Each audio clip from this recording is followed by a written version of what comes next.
Heading എഴുതാം, some practical units.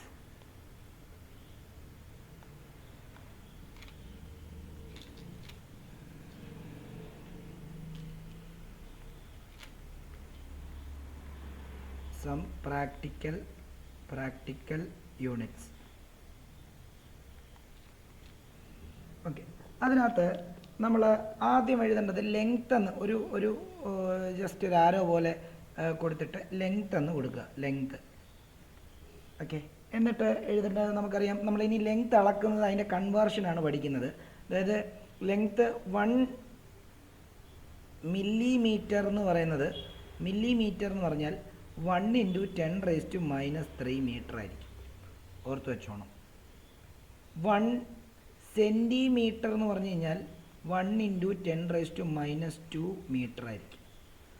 1 micrometer, ഇതിനെ micrometer എന്നാണ് പറയുന്നത് കേട്ടോ, മൈക്രോമീറ്റർ എന്ന് പറയുന്നത് 1 × 10⁻6 മീറ്റർ ആയിരിക്കും. കൺവേർഷൻസ് ആണ്. അതേപോലെ തന്നെ 1 ആംസ്ട്രോങ് എന്ന് പറയും. അതായത് 1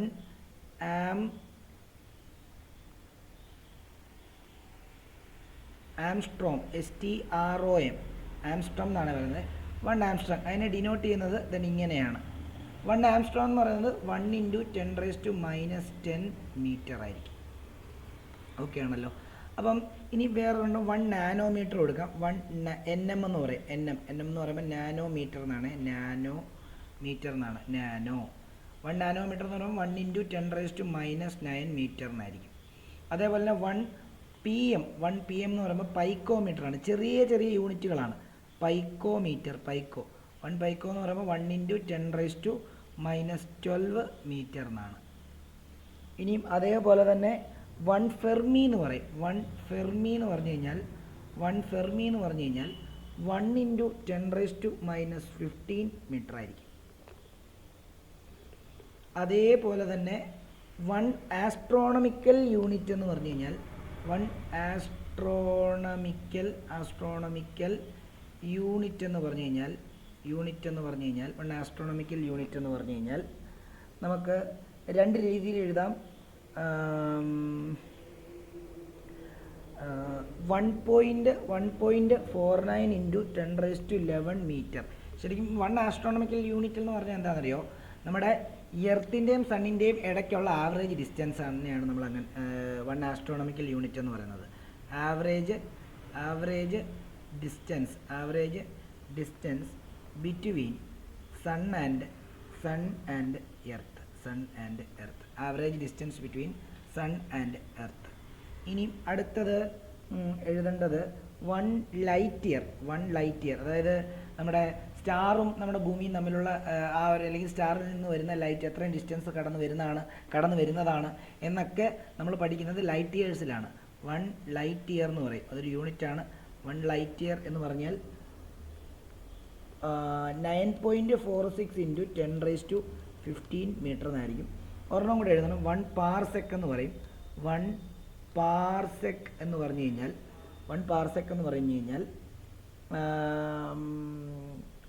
3.08 × 10⁻16 മീറ്റർ ആയിരിക്കും. കണ്ടോ? ഇപ്പം ലെങ്തിൻ്റെ പല കൺവേർഷൻസ് ആണ് ശരിക്കും നമ്മൾ ഈ പറയുന്നത്. ലെങ്തിൻ്റെ പല കൺവേർഷൻസ്.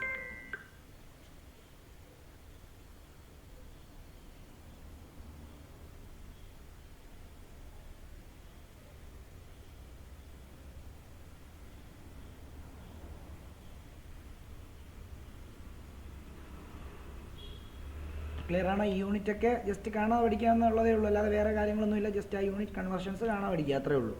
അത് ഒരു ഇന്നത് എന്ന് പറയുന്നത് മീറ്ററിൽ എത്ര ആയിരിക്കും എന്നുള്ളതാണ് അവർ പറയുന്നത്. ക്ലിയർ ആണോ? ഓക്കെ.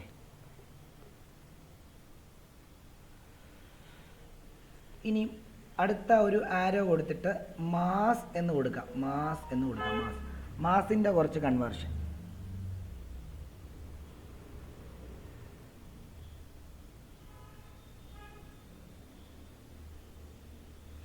അപ്പോൾ അതിനകത്ത് നമുക്ക് മെയിനായിട്ട് പഠിക്കാനുള്ളത് 1 AMU. അതെന്താണെന്ന് കെമിസ്ട്രിക്കകത്ത് പഠിക്കും. തൽക്കാലം ഇങ്ങനെ എഴുതി കിട്ടും. 1 AMU എന്ന് പറയുന്നത് 1.66 ഇൻറ്റു 10⁻23 kg ആയിരിക്കും. അതായത് മാസിൻ്റെ കൺവേർഷനാണ്. ഒരു AMU എന്ന് പറയുന്ന ഒരു യൂണിറ്റാണ്. അത് എത്ര കിലോഗ്രാം കാണും? 1.66 ഇൻറ്റു 10⁻23 10⁻-23 ആണ്. 10⁻-23 ആയിരിക്കും. അതേപോലെ തന്നെ ഒരു മെട്രിക് ടൺ എന്ന് പറയുന്നത് 1000 കിലോഗ്രാം ആണ്. അതായത് 10⁻³ kg ആണ്.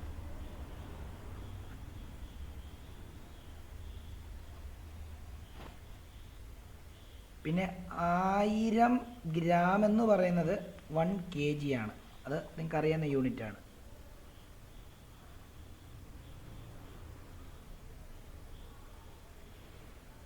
അത്ര ഇപ്പോൾ തൽക്കാലം ഇത്ര എഴുതിയാൽ മതി. മാസ് പിന്നെ ടൈമിൻ്റെ അറിയാമല്ലോ, സെക്കൻഡ്, അതൊക്കെ അത് അവിടെ നിൽക്കട്ടെ. ഇനി നമ്മൾ പഠിക്കാൻ പോകുന്നത് പുതിയൊരു ടോപ്പിക്കാണ്, ഡൈമെൻഷൻ എന്ന് പറയും. എന്താണ് ഡൈമെൻഷൻ എന്നറിയാമോ? ഡൈമെൻഷൻ എന്ന് പറഞ്ഞു കഴിഞ്ഞാൽ ഒരു ഫിസിക്കൽ ക്വാണ്ടിറ്റിയുടെ അതായത് ബേസിക് ക്വാണ്ടിറ്റി. നമുക്ക് ഇത് ഡെഫിനിഷൻ എഴുതിയിട്ട് അതിൻ്റെ കൺസെപ്റ്റ് ഞാൻ പറഞ്ഞുതരാം. എഴുതിക്കോ, ഡൈമെൻഷൻ എന്ന് ഹെഡിങ് എഴുതിക്കോ. ഡൈമെൻഷൻസ് ഹെഡിങ് എഴുതുക. എന്നിട്ട് എഴുതുക dimension of any physical quantity. Any physical quantity are those powers which are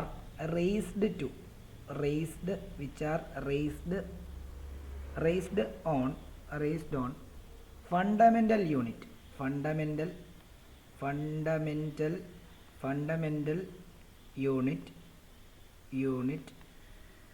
to express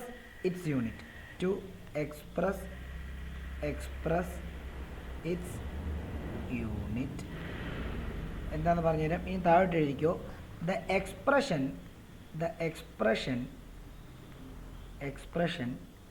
which shows how and which of the base quantity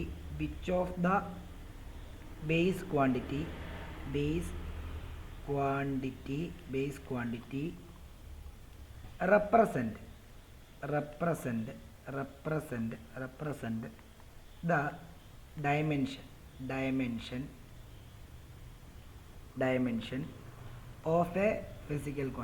of a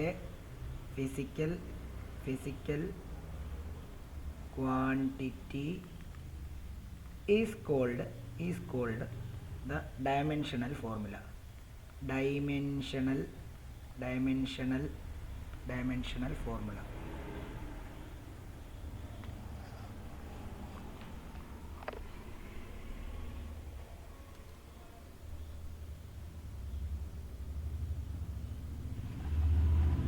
അപ്പം ഈ ഡയമെൻഷൻ എന്ന് പറഞ്ഞാൽ എന്താണെന്നറിയാമോ? അതായത് ഏതെങ്കിലും ഒരു ഫിസിക്കൽ ക്വാണ്ടിറ്റീസിനെ ഫണ്ടമെൻ്റൽ യൂണിറ്റുമായിട്ട് കമ്പയർ ചെയ്ത് എഴുതുന്ന ഒരു എക്സ്പ്രഷനെയാണ് ശരിക്കും പറഞ്ഞു കഴിഞ്ഞാൽ നമ്മുടെ ഡയമെൻഷൻ അഥവാ ഡയമെൻഷണൽ ഫോർമുല എന്ന് പറയുന്നത്. അതായത് expression which shows how and which of the base quantities represent the dimension of physical quantity. അതായത് ഒരു ഫിസിക്കൽ ക്വാണ്ടിറ്റിയുടെ ഡയമെൻഷൻ എക്സ്പ്ലെയിൻ ചെയ്യുന്നത് ഏതൊക്കെ ബേസ് ക്വാണ്ടിറ്റി വെച്ചിട്ടാണ്, അതിൻ്റെ ആ ഒരു എക്സ്പ്രഷനെയാണ് നമ്മൾ ഡയമെൻഷണൽ ഫോർമുല എന്ന് പറയുന്നത്. ഇപ്പം ഇങ്ങനെയൊക്കെ പറഞ്ഞു കഴിഞ്ഞാൽ നിങ്ങൾക്ക് മനസ്സിലാക്കാൻ നല്ല ബുദ്ധിമുട്ടായിരിക്കും. അതുകൊണ്ട് തന്നെ നമ്മൾ ആ ഡയമെൻഷൻ അതിൻ്റെ കാര്യങ്ങളൊക്കെ കൃത്യമായിട്ട് എഴുതാൻ പോവുക. അപ്പോൾ നിങ്ങൾക്ക് കുറേ കൂടെ മനസ്സിലാവും. ഇത് ഇത്രയും എഴുതിയോ? ശ്രീലക്ഷ്മി എഴുതിയോ? ശ്രീലക്ഷ്മി ഓക്കെ. കഴിഞ്ഞ ദിവസത്തെ വീഡിയോ ഉണ്ടായിരുന്നോ ശ്രീലക്ഷ്മി? മനസ്സിലായോ? മനസ്സിലായി. ഓക്കെ. അനഘ ഓക്കെ ആണോ ഇപ്പോൾ പഠിപ്പിച്ചത്? ആണ് സർ. ഓക്കെ. പിന്നെ അക്ഷയ ഓക്കെ ആണോ? അക്ഷയ, സൂര്യഗായത്രി ഓക്കെ ആണ് sir. Okay okay okay sir. Fine. അപ്പം നോക്കിക്കോളൂ. ഇനി അടുത്ത നമ്മൾ എഴുതാൻ പോകുന്നത് എന്താണെന്നറിയോ? നമ്മൾ ഈ ഡയമെൻഷണൽ ഫോർമുല എഴുതാൻ പോവുക. ഓരോരുത്തരുടെ ഡയമെൻഷണൽ ഫോർമുല എഴുതാൻ പോവാണ്. നോക്കിക്കോളൂ. ഓരോരുത്തരുടെ ഡയമെൻഷണൽ ഫോർമുല എഴുതുന്ന സമയത്ത് അപ്പം നിങ്ങൾ ഹെഡിങ് എഴുതേണ്ടത് dimensional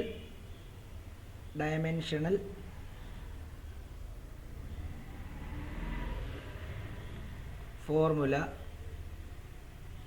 dimensional formula of some physical quantities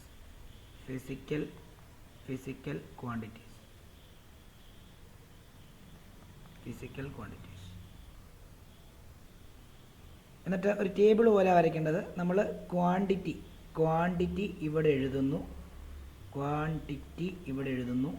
അടുത്തത് അതിൻ്റെ ഡയമെൻഷണൽ ഫോർമുല ഇവിടെ എഴുതുന്നു. അതായത് ഫിസിക്കൽ ക്വാണ്ടിറ്റി എന്നിട്ട് അതിൻ്റെ ഡയമെൻഷണൽ ഫോർമുല ഡയമെൻഷണൽ ഫോർമുല.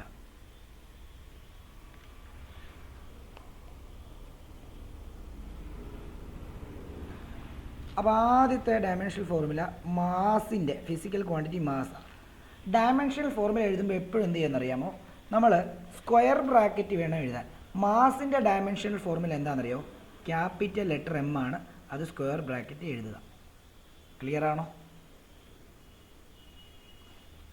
അടുത്തത് ലെങ്ത് ആണ്. ലെങ്തിൻ്റെ ഡയമെൻഷണൽ ഫോർമുല ക്യാപിറ്റൽ ലെറ്റർ എല്ലിനെ നമ്മളൊരു സ്ക്വയർ ബോക്സിനകത്ത് കൊടുക്കുക.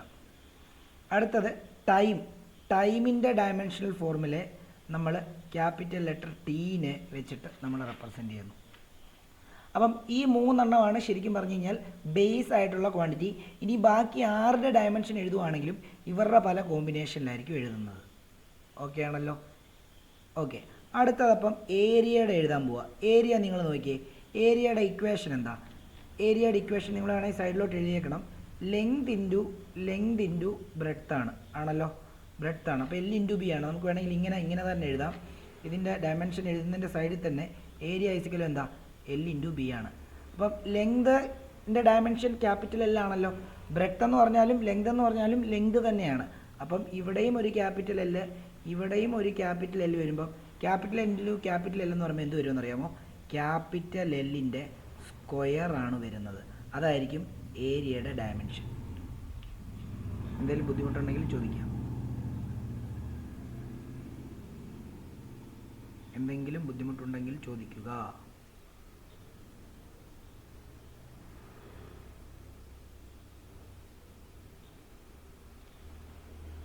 ഇത് മനസ്സിലാകാത്തവരുണ്ടെങ്കിൽ ചോദിക്കുക. ഇത് മനസ്സിലായോ? മനസ്സിലായി സർ.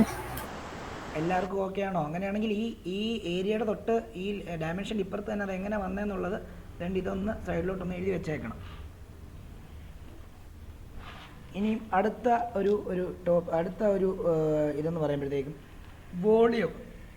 വോളിയമാണ്. നോക്കിയോ, വോളിയം എന്ന് പറയുമ്പോഴത്തേക്കും നോക്കിയോ, വോളിയത്തിനെ നമുക്ക് L into B into H ആണോ? അങ്ങനെയാണെങ്കിൽ L into B into H എന്ന് പറയുമ്പം എല്ലിൻ്റെ ഡയമെൻഷൻ ലെങ്ത് ആയതുകൊണ്ട് ക്യാപിറ്റൽ L ആണ്. ബ്രെഡ്ത്തിൻ്റെ ഡയമെൻഷൻ ബ്രെഡ്ത്ത് ഒരു ലെങ്ത് ആയതുകൊണ്ട് അതിൻ്റെ L തന്നെയാണ്. ഹൈറ്റ് ഒരു ലെങ്ത് ആയതുകൊണ്ട് അതിൻ്റെ L തന്നെയാണ്. അങ്ങനെയാണെങ്കിൽ അതിൻ്റെ ഡയമെൻഷൻ എന്തായിരിക്കും? Capital L into capital L into capital L എന്ന് പറയുമ്പോൾ ക്യാപിറ്റൽ Lൻ്റെ ക്യൂബായിരിക്കും. അപ്പോൾ ക്യാപിറ്റൽ Lൻ്റെ ക്യൂബായിരിക്കും അത്. ക്ലിയർ ആണോ? അറിയത്തില്ലെങ്കിൽ ഈ ഈക്വേഷനൊക്കെ സൈഡിലോട്ട് എഴുതി വെച്ചേക്കണം ആവശ്യാനുസരണം. ക്ലിയർ ആണോ? അനഘയൊക്കെ ക്ലിയർ ആണോ? അനഘ? Yes sir.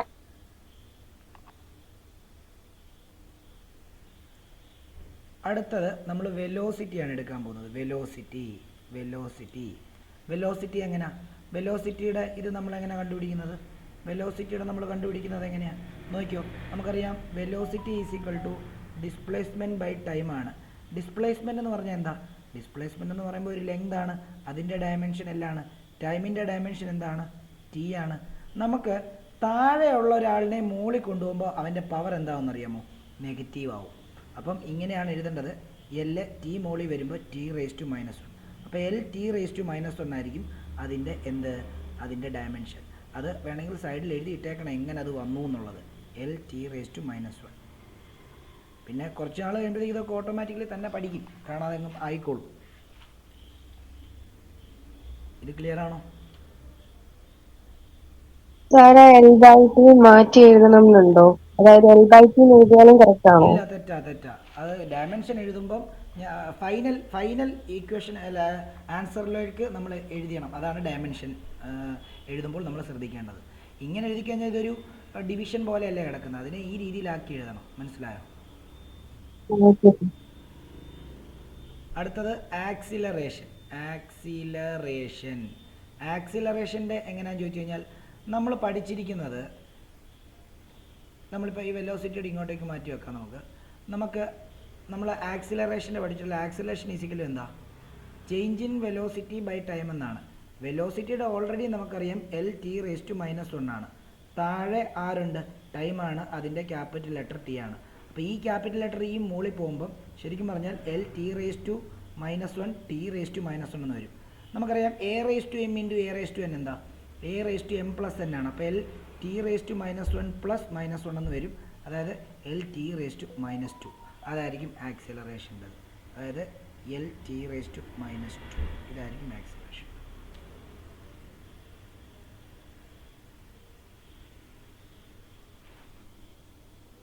ക്ലിയർ ആണോ?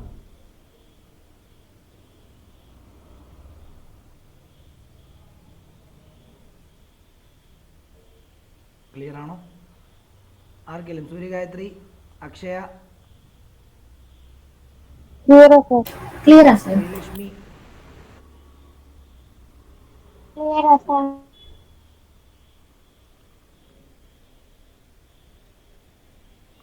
ഓക്കെ, ക്ലിയർ ആണെന്ന് വിശ്വസിക്കുന്നു. അടുത്ത നമ്മൾ ഫോഴ്സ് എടുക്കുകയാണ്. ഫോഴ്സിൻ്റെ എങ്ങനെയാണ് കണ്ടുപിടിക്കുന്നത്? ഫോഴ്സ് എല്ലാത്തിൻ്റെ ഇക്വേഷനിൽ നിന്നാണ് നമ്മളതെല്ലാം കണ്ടുപിടിക്കുന്നത് കേട്ടോ. അത് വേണമെങ്കിൽ നിങ്ങൾ സൈഡിലോട്ട് എഴുതി വെച്ചേക്കണം. എന്തുവാ, അതിൻ്റെ സൈഡിലോട്ട് തന്നെ ചെറുതായിട്ട് വേണ്ടി ഇപ്പോൾ ഞാൻ ഇത്രയും കണ്ടുപിടിച്ച സാധനങ്ങളൊക്കെ സൈഡിലോട്ട് എവിടെയെങ്കിലും എഴുതി വെച്ചേക്കണം. അല്ലെങ്കിൽ ഒരു പേജ് ഇട്ടിട്ട് ആ പേജിൽ ആക്സിലറേഷൻ എങ്ങനെ കണ്ടുപിടിച്ചത്, വെലോസിറ്റി എങ്ങനെ കണ്ടു, അത് ആ പേജ് അതിനു വേണ്ടി മാത്രം അങ്ങ് എടുത്ത് മാറ്റി വെച്ചാൽ മതി. ഓക്കെ ആണല്ലോ? അത് ഇത് എഴുതി എടുത്തോണം, കാരണം നിങ്ങൾക്കിത് എങ്ങനെ വന്നതെന്ന് അറിയത്തില്ല എന്നുള്ളെങ്കിൽ വലിയ ബുദ്ധിമുട്ടായിരിക്കും. മനസ്സിലായോ?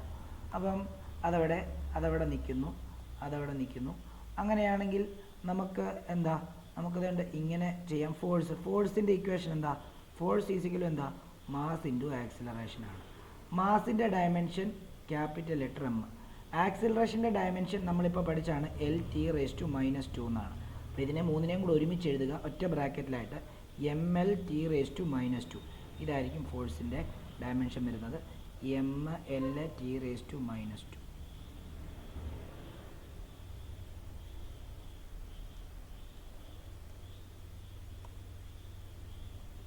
ക്ലിയർ ആണോ?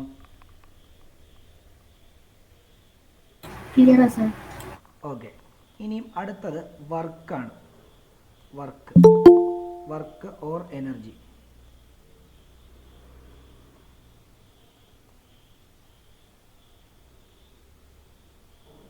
ക്രിസിനെ കേൾക്കാമോ?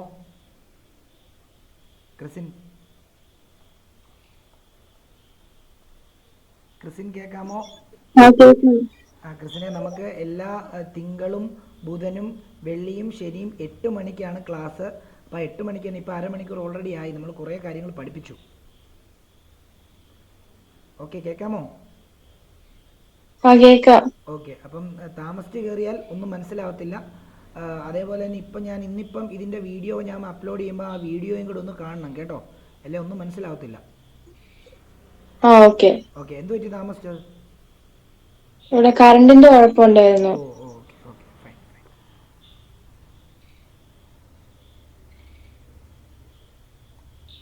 ഓക്കെ. ഇനിയും അടുത്തത് നമ്മൾ വർക്കിൻ്റെ ആണ് കണ്ടുപിടിക്കാൻ പോകുന്നത്. വർക്ക് എന്ന് പറഞ്ഞു കഴിഞ്ഞാൽ നമ്മൾ പഠിച്ചിട്ടുള്ള എന്താ, വർക്കിൻ്റെ ഇക്വേഷൻ എന്താ, work is equal to force into എന്താണ്, ഡിസ്പ്ലേസ്മെൻ്റ് ആണ്. ആണോ? വർക്കിൻ്റെ ഇക്വേഷൻ എന്താ, വർക്ക് ഈസിക്വൽ ടു എന്താ, ഫോഴ്സ് ഇൻറ്റു ഡിസ്പ്ലേസ്മെൻ്റ് ആണോ? ഇതുവരെ പഠിച്ച ഫോഴ്സ് ഇൻറ്റു ഡിസ്പ്ലേസ്മെൻ്റ് ആണോ കുഞ്ഞുങ്ങളെ? ആണ്. ഫോഴ്സിൻ്റെ ഡയമെൻഷൻ നമ്മളിപ്പം ക്രിസിന് ഒരു കാര്യം ചെയ്യണം.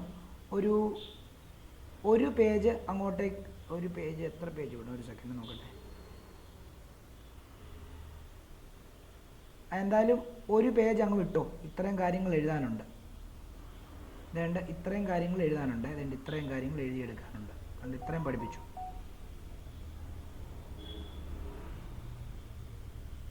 ദണ്ട് ഇതങ്ങ് എഴുതിയെടുത്തോ. ഒരു പേജ് വിട്ടിട്ട്, ഒരു 1.5 പേജ് വിട്ടിട്ട് ദണ്ട് ഇവിടം തൊട്ട് അങ്ങോട്ട് എഴുതിയെടുത്തു. ഫിസിക്സ് ഇങ്ങനെ അങ്ങ് എഴുതിയെടുത്തോ. കഴിഞ്ഞ ദിവസത്തെ നോട്ടെല്ലാം എഴുതിയായിരുന്നോ? എഴുതി. ആ ഓക്കെ. അപ്പം ഒരു 1.5 പേജ് വിട്ടിട്ട് വേണ്ട ഇത്രയും കാര്യങ്ങൾ ഒന്ന് എഴുതിയെടുത്തേ.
എഴുതിയോ ക്രിസ്ത്യൻ? എഴുതിയോ?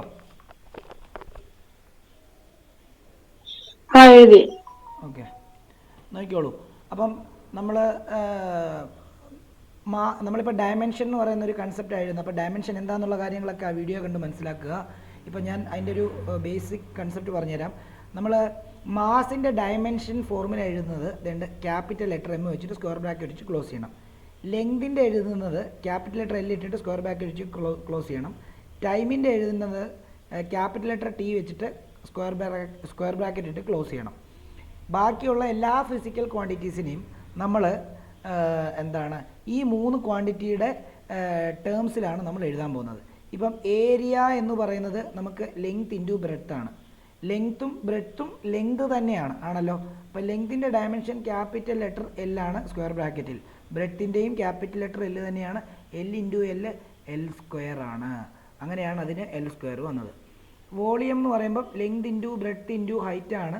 മൂന്നിൻ്റെയും മൂന്നും ലെങ്ത് തന്നെയാണ്. അപ്പം 3ൻ്റെ dimension capital L into capital L ആണ്. ഇതിനെ 3നെയും ഒരുമിച്ച് ക്യാപിറ്റൽ എൽ ക്യൂബ് എന്ന് എഴുതും. അതാണ് വോളിയത്തിൻ്റെത്.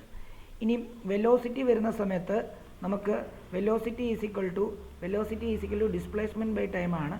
ഡിസ്പ്ലേസ്മെൻറ്റിൻ്റെത് നമുക്കറിയാം, ഡിസ്പ്ലേസ്മെൻറ്റ് ഒരു ലെങ്ത് ആണ്.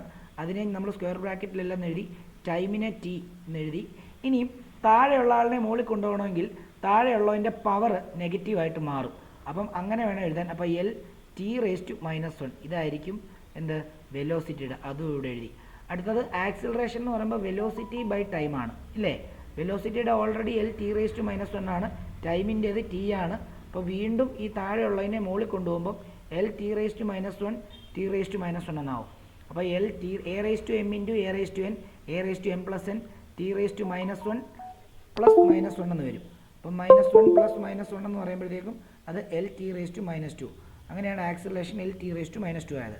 ഇനി ഫോഴ്സിൻ്റെത് നമ്മൾ പറയുന്നത് എങ്ങനെയാണ്? Force is equal to mass into acceleration എന്നാണ്. Force is equal to mass into acceleration. മാസിൻ്റെ ഡയമെൻഷൻ ക്യാപിറ്റൽ ലെറ്റർ എം, ആക്സിലറേഷൻ്റെ ഇപ്പോൾ പറഞ്ഞു എൽ ടി റേസ് ടു -2. ഇതിനെ രണ്ടിനെയും കൂടെ കൂട്ടി യോജിപ്പിച്ച് കഴിഞ്ഞാൽ M L T raise to -2 ഇതായിരിക്കും ഫോഴ്സിൻ്റെ ഡയമെൻഷൻ. ഇത്രയും കാര്യങ്ങളാണ് നമ്മൾ പഠിപ്പിച്ചത്. ഇതിൻ്റെത് ഇനി മറ്റതിന് മുമ്പിൽ പഠിപ്പിച്ചതൊക്കെ ആ വീഡിയോ കണ്ട് മനസ്സിലാക്കുക. ഇനി നോക്കിയോ, വർക്ക് ഈസ് ഈക്വൽ ടു നമുക്കറിയാം ഫോഴ്സ് ഇൻറ്റു ഡിസ്പ്ലേസ്മെൻ്റ് ആണ്.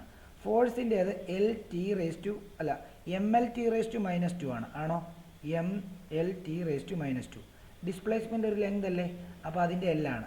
അപ്പോൾ നോക്കിയേ, ഇവിടെ ഒരു L ഉണ്ട്, ഇവിടെ ഒരു L ഉണ്ട്. L raise to 1 plus L raise to 1 L raise to 2 ആണ്. അപ്പം M L raise to 2 T raise to -2 എന്നായിരിക്കും അതിൻ്റെ ഡയമെൻഷണൽ ഫോർമുല വരുന്നത്. ഇത് ഡൗട്ടുള്ളവരൊന്ന് ചോദിച്ചേ. വർക്കിൻ്റെത് M L square T raise to -2. ഡൗട്ടുള്ളവർ ചോദിച്ചേ പെട്ടെന്നാട്ടെ.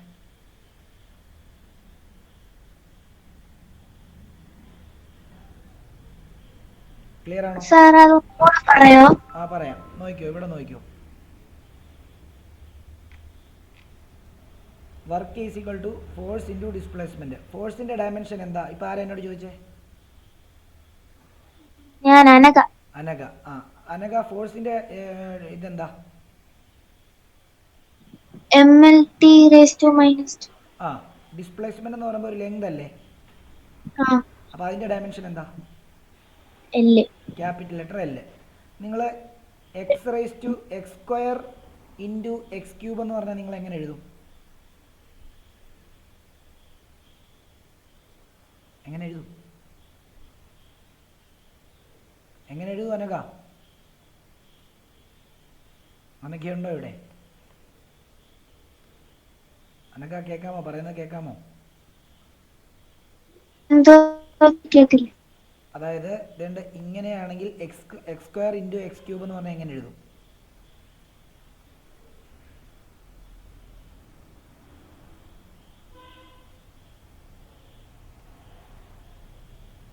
കേൾക്കുന്നില്ലേ? സൂര്യഗായത്രി പറഞ്ഞേ. സാർ കേൾക്കാമോ? ആ കേൾക്കാം, പറഞ്ഞോ. Sir x⁻²+3. ആ x⁻²+3 x⁻5 അല്ലേ? അപ്പം x⁻1 ഇൻറ്റു x⁻1 വന്നാലോ? x⁻1 ഇൻറ്റു x⁻1 വന്നാലോ? x⁻². ആ x⁻2.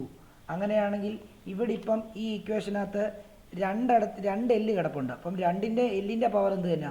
രണ്ടിടത്തും എല്ലിൻ്റെ പവർ 1 ആണ്. അപ്പോൾ നമുക്ക് ഇവനെ ഇങ്ങനെ എഴുതാം, ഒരുമിച്ച് വേണമെങ്കിൽ ഇങ്ങനെ എഴുതാം.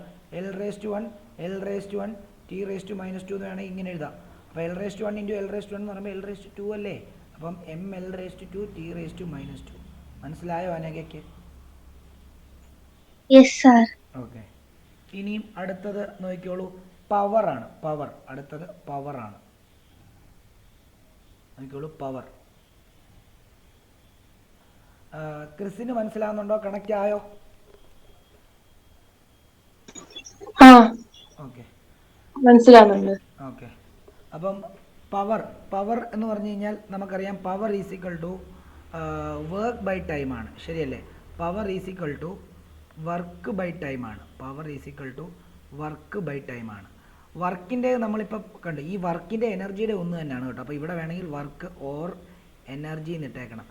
വർക്ക് തന്നെയാണ് എനർജി, എനർജി തന്നെയാണ് വർക്ക്. അത് നിങ്ങൾ അടുത്ത ചാപ്റ്ററിൽ പഠിക്കും. അപ്പം power is equal to work by time ആണ്. വർക്കിൻ്റേത് ml² t⁻² ആണ്. ഡിവൈഡ് ബൈ ടൈമിൻ്റേത് ടി ആണ്. അങ്ങനെയാണെങ്കിൽ ഇവിടെ എന്താ? ഇവനെ മുകളിൽ കയറ്റാം. അപ്പോൾ എന്താ സംഭവിക്കുന്നത്? ml² t⁻². താഴെ ടി ആണ്, മുകളിൽ പോകുമ്പോൾ t⁻−1 ആവും. അപ്പം ml² t⁻² മോളി t⁻² ഇൻറ്റു t⁻² എന്ന് പറഞ്ഞാൽ t⁻² ഇൻറ്റു t⁻−1 എന്ന് പറയുമ്പോൾ t⁻² പ്ലസ് -1. അപ്പം ml² t⁻−3 എന്ന് വരും. അതാണ് പവറിൻ്റെ ഇക്വേഷൻ.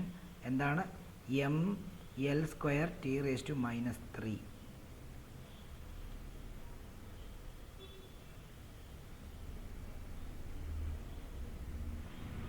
ക്ലിയർ ആണോ?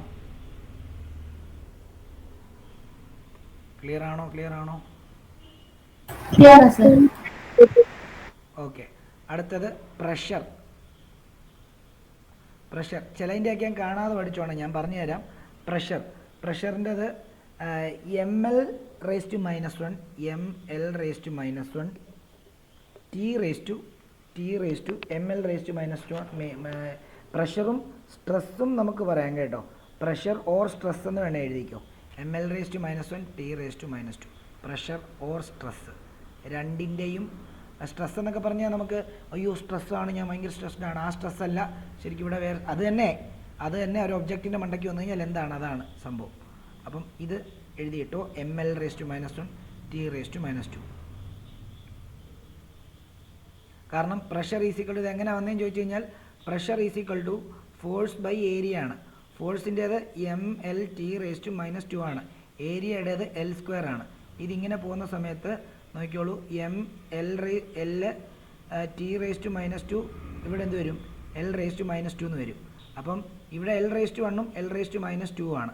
അപ്പോൾ എന്താ? ml⁻1 -2 എന്ന് വരും, t⁻². അങ്ങനെ ml⁻1 t⁻². അതാണ് ഇവിടെ വന്നിരിക്കുന്നത്. അതെങ്ങനെയാണ് വന്നതെന്ന് അറിയണമെന്നുണ്ടെങ്കിൽ തന്നെ ഇങ്ങനെ ചെയ്യണം.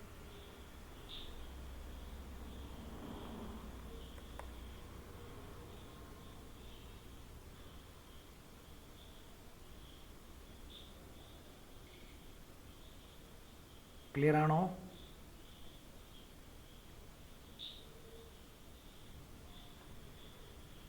ക്ലിയർ ആണെന്ന് വിശ്വസിക്കുന്നു. അടുത്ത quantity linear momentum. Linear momentum ഇതൊക്കെ നിങ്ങൾ പഠിച്ച ലീനിയർ മൊമെൻറ്റം ഓർ ഇമ്പൾസ് എന്നെടുക്കുക. നിങ്ങൾ ആദ്യമായിട്ട് പഠിക്കുന്നത് രണ്ടിൻ്റെയും സെയിം ഡയമെൻഷനാണ്, ഇമ്പൾസ്. അപ്പം മൊമെൻറ്റം എന്താണ്? Momentum is a product of mass and velocity എന്ന് പറഞ്ഞ് നിങ്ങൾ പണ്ട് പഠിച്ചാണ്. Momentum P is equal to M into V. അപ്പോൾ നമുക്കറിയാം എമ്മിൻ്റേത് ക്യാപിറ്റൽ ലെറ്റർ എം ആണ്, വിൻ്റേത് LT⁻⁻1 ആണ്. അപ്പോൾ ഇത് രണ്ടും കൂടെ ചേരുമ്പോൾ MLT⁻⁻1 ആയിരിക്കും എന്ത് നമ്മുടെ ലീനിയർ മൊമെൻറ്റത്തിൻ്റെത്. MLT⁻⁻1 ഇതായിരിക്കും ലീനിയർ മൊമെൻറ്റത്തിൻ്റെ അഥവാ ഇമ്പൾസിൻ്റെ.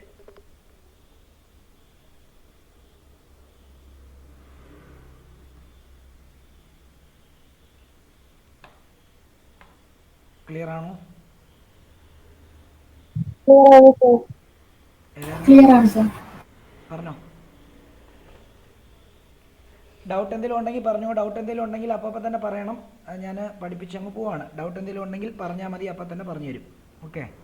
അടുത്തത് ലീനിയർ മൊമെൻറ്റം. അടുത്ത ഡെൻസിറ്റി എഴുതാം.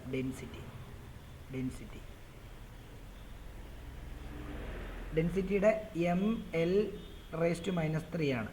അതെങ്ങനെ വന്നെന്ന് ചോദിച്ചു കഴിഞ്ഞാൽ density is equal to mass by volume ആണ്. മാസിൻ്റെ ഡയമെൻഷൻ ക്യാപിറ്റൽ ലെറ്റർ എമ്മും വെലോസിറ്റിയുടെ ഡയമെൻഷൻ L³ ആണ്. L³ മുകളിൽ പോകുമ്പോൾ ML⁻³ ഇതാണ് അതിൻ്റെ വാല്യൂ.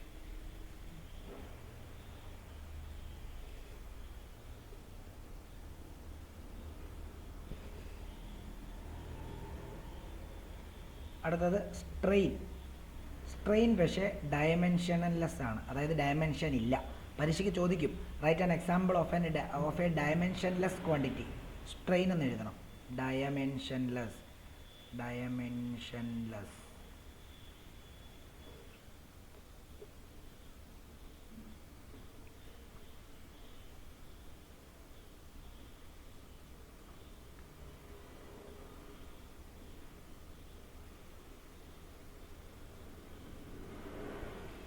അടുത്തത് മോഡുലസ് ഓഫ് ഇലാസ്റ്റിസിറ്റി.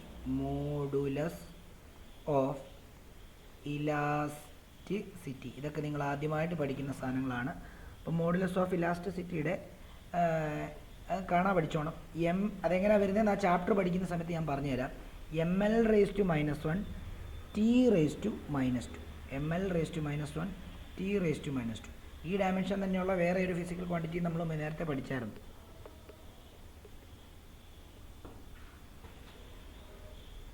അടുത്തത് surface tension. Surface ടെൻഷൻ്റെത് MT⁻².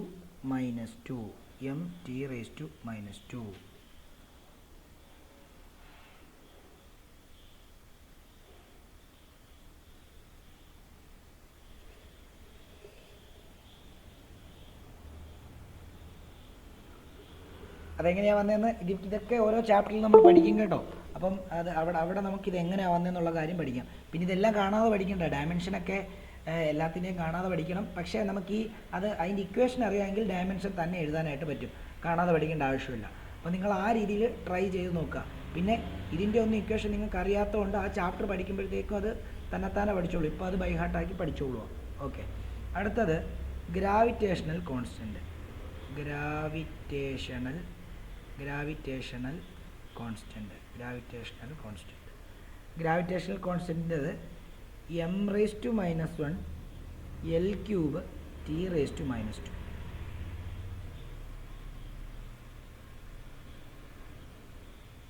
M⁻⁻1 L³ T⁻². അടുത്തത് മൊമെൻ്റ് ഓഫ് ഇനേർഷ്യ.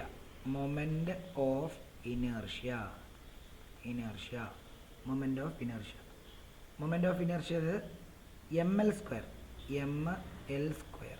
ഓഫ് ഇനേർഷ്യയുടെ ML². അടുത്തത് ആംഗുലാർ വെലോസിറ്റി.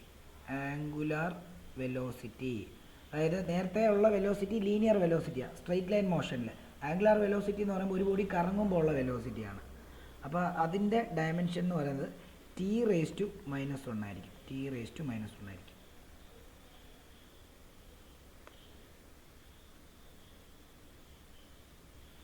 അടുത്തത് ആംഗുലാർ ആക്സിലറേഷൻ.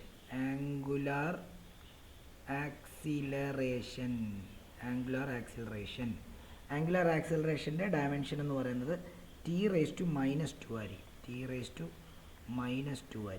t⁻2 അടുത്തത് ആംഗുലാർ മൊമെൻറ്റമാണ്. ആംഗുലാർ മൊമെൻറ്റം എന്ന് പറയുന്നത് ml² t⁻⁻1 ആണ്. ml² t⁻⁻1.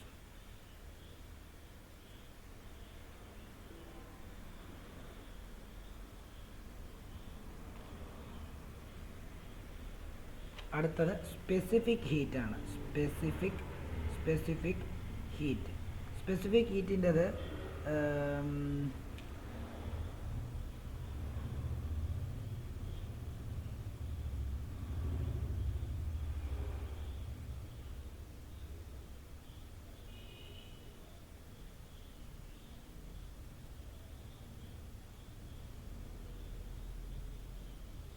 ഓക്കെ, അത് നിങ്ങൾ കാണാതെ പഠിക്കണം കേട്ടോ. അതൊക്കെ എങ്ങനെ വന്നേന്നുള്ളത് നിങ്ങൾക്ക് പഠിക്കാനില്ല, പക്ഷേ അതൊന്ന് മനസ്സിലാക്കി വെച്ചേക്കണം. അതായത് സ്പെസിഫിക് ഹീറ്റ് എന്ന് പറയുമ്പം L²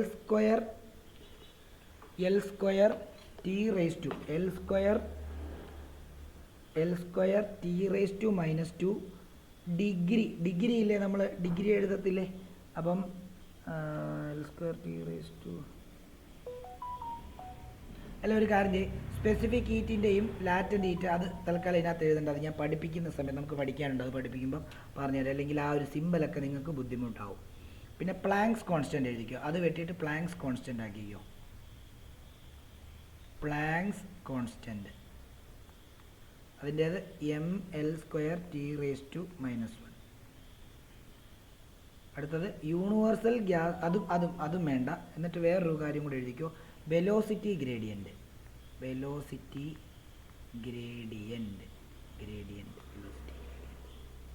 അതിൻ്റേത് t⁻⁻1.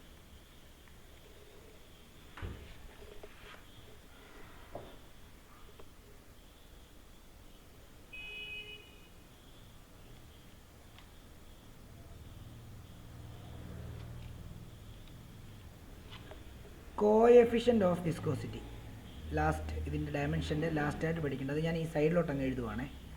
Coefficient of viscosity.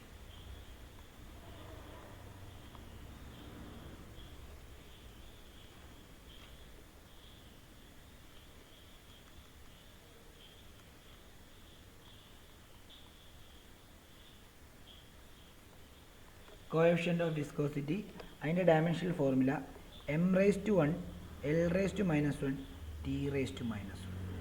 ഇത്രയുമേ ഉള്ളൂ ഡയമെൻഷൻ. ഇത്രയും കാര്യങ്ങൾ തറവായിട്ട് പഠിച്ചു വെക്കണം.